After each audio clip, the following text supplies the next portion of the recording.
अस्सलाम वालेकुम नाज़रीन, मेरा टीवी न्यूज़ में आओ या सायरा सुमरो आओ यहाँ बेरिया गुल सब खबरी का नजर हेडलाइन ते।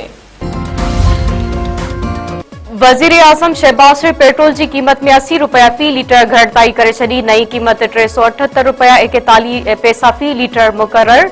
डीजल जो फी लीटर अघ 520 रुपया 50 पैसा बरकरार। नोटिफिकेशन जारी। वजीर आजम शहबाज शरीफ चयो आहे त पेट्रोल अघनि में वाध जो फ़ैसिलो ऐवान सदर में सूबनि जी मुशावरत सां थियो आहे।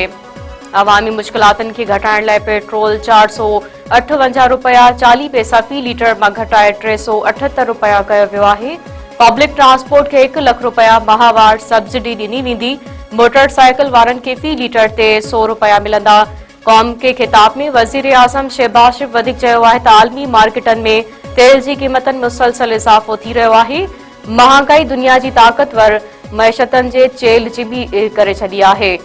अवाम जी ज़िंदगी ॿीहर मामूल ते आणण ताईं ख़ामोश न विहंदासीं। पेट्रोल जे अघ में कयल घटिताई 1 महीनो बरक़रार रहंदी। पेट्रोलियम वारे वफ़ाक़ी वज़ीर अली परवेज़ मलिक चयो आहे त मार्केटूं जल्द बंदि करण जी तजवीज़ ते गौर कयो पियो वञे। जेकॾहिं फ़ैसिलो थियो त सिर्फ़ शादी हाल ऐं रेस्टोरेंट राति जो 10 वॻे ताईं खुलियल रहंदा। वफ़ाक़ी वज़ीर वधीक चयो आहे त क़तर खां गैस जी फ़राहमी बंदि थियण खां पोइ मक़ामी फील्ड्स मां 400 खां 500 MMCFD जी फ़राहमी फ़ौरी तौर ते शुरू थी वई आहे। गॾियल अरब अमारात खे कर्ज़ वापसि करण जा इंतज़ाम करे वरिता आहिनि। ईरान अमरीका जा 3 जंगी जहाज़ किराए छॾिया। 2 हेलीकॉप्टरनि खे फायरिंग। अमरीक जो 1 ॼणो लापता ॻोल्हा जारी। ईरान अमरीकी जहाज़ किराइण जी वीडियो जारी करे छॾी। पासदारान इनक़लाब चवण आहे त अमरीका जे लाइ अॼु कारो ॾींहुं आहे। अमरीका जो F-35 जहाज़ तबाह करे छॾियो आहे। A-10 वेढ़ाक जहाज़ खे हरमिस वारे सामूंडी लंघ वेझो तबाह कयो वियो। F-15 जहाज़ खे बि निशानो बणायो पियो, जंहिंखे रेस्क्यू करण लाइ आयल 2 हेलीकॉप्टरनि मथां बि फायरिंग। अमरीकी सदर डोनाल्ड ट्रम्प चयो आहे त अमरीकी जहाज़ किरण सां ईरान सां ॻाल्हियुनि ते फ़र्क़ न पवंदो। ही जंग आहे त असीं जंग वारी हालत में आहियूं। अमरीकी टीवी के इंटरव्यू में डोनाल्ड ट्रम्प वधीक चयो त हींअर उहो नथो चए सघां त अमले जे लापता माण्हुनि खे नुक़सान पहुचायो वियो त अमरीका कहिड़ा क़दम खणंदो। ईरान जे परॾेही वज़ीर अब्बास इराक़ची चयो आहे त ॻाल्हियुनि लाइ इस्लामाबाद वञण खां कॾहिं बि इनकार नाहे कयो। जंगबंदी लाइ पाकिस्तान जी कोशिशनि खे साराहियूं था। अमरीकी मीडिया जंगबंदी बाबति ख़बरनि खे ग़लति तरीक़े सां पेश करे रहियो आहे। ईरान उन्हनि शर्तनि ते ज़ोर ॾींदो आहे त जंग जो जामी ऐं दाइमी ख़ात्मो थियणु घुरिजे।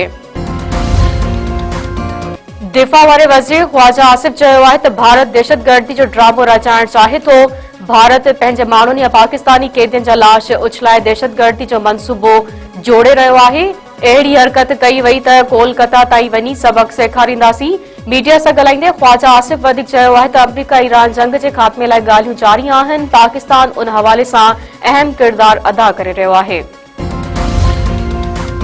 मुल्क जे पहिरें चूंडियल अवामी वज़ीर आज़म पीपुल्स पार्टी जे बानी शहीद ज़ुल्फ़िकार अली भुट्टो जी अॼु 74वीं वरसी। पीपी चेयरमैन बिलावल भुट्टो ज़रदारी ऐं वॾो वज़ीर मुराद अली शाह वरसी तक़रीब में शिरकत लाइ नओं दैरो पहुची विया। सदर आसिफ अली ज़रदारी चयो आहे त ज़ुल्फ़िकार अली भुट्टो जो पाकिस्तान जी सियासी तारीख़ में अहम मक़ाम आहे। 1971 खां पोइ ॾुखियनि हालतनि में ज़ुल्फ़िकार अली भुट्टो जी क़यादत क़ौमी इतमाद खे बहाल करण में मदद ॾिनी। मुतफ़क़ा आइन ऐं स्ट्रेटेजिक इदारनि जो बुनियाद भुट्टो हुकूमत जूं पायदार कामयाबियूं आहिनि। पीपी चेयरमैन बिलावल भुट्टो ज़रदारी पंहिंजे पैगाम में चयो आहे त शहीद ज़ुल्फ़िकार अली भुट्टो मोतबर अफ़गान हो। हू अवाम ऐं जमहूरियत जो आवाज़ बणियो। शहीद भुट्टो 1971 जे आइन सां अवाम खे वोट जी ताक़त ॾिनी। पेट्रोल जे अघ में वाध ख़िलाफ़ सॼी सिंध में एहतजाजी मुज़ाहिरा ऐं धरणा। टंडे बागे में शटरबंद हड़ताल।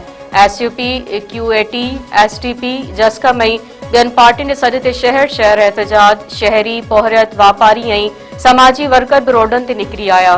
टंडे बागे में जस्कम बशीर खान जे सॾ ते शटरबंद हड़ताल। कारकुननि ऐं शहरियुनि जो मुख्य चौक ते धरणो। कंदकोट वडीडन दौड़ काज़ी अहमद शेदातपुर बाढे ऐं कुबो सईद खान में एहतजाजी मुज़ाहिरा।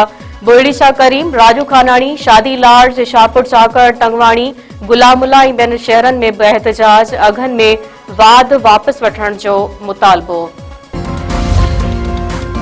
हैदराबाद में जवाबदार घरवारी के कुहाड़ियूं हणी क़त्ल करे छॾियो। हुसैनाबाद में 40 वरनि जी फातिमा मल्हाह मुड़िस हथां ज़ख़्मी, अस्पताल में तड़पी फौत। पुलिस जवाबदार गुलाम अली मल्हाह खे गिरफ़्तार करे वरितो। वारसनि जो चवणु आहे त जवाबदार नशे जी हालत में पंहिंजी घरवारी खे कुहाड़ियूं हणी क़त्ल कयो आहे। रते देरी में नौजवान जो घिटी मां गोली लॻल लाश हथ। हसनपुर पाड़े में 23 वरनि जे अमजद मीराणी जो घर भरिसां लाश मिलियो।